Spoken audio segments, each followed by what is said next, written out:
out D wing and E wing. This is where things that we feel are value, and we want to open these up to people in the university to use.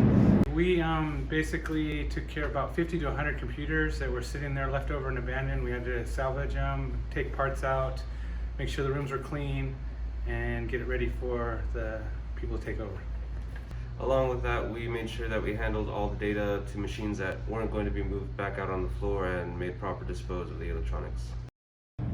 Well, we're cleaning out any chemicals that we still have left in the labs.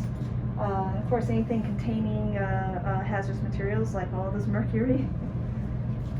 And we're trying to get all of the glassware safely moved out into the courtyard so that people can pick it up and bring it into their labs.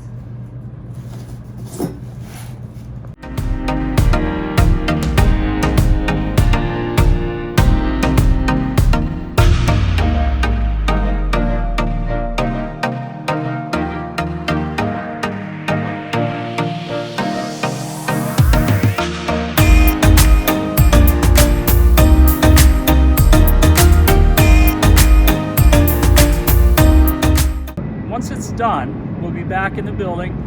We'll have new offices and brand new classrooms for our undergraduate students, general chemistry undergrads.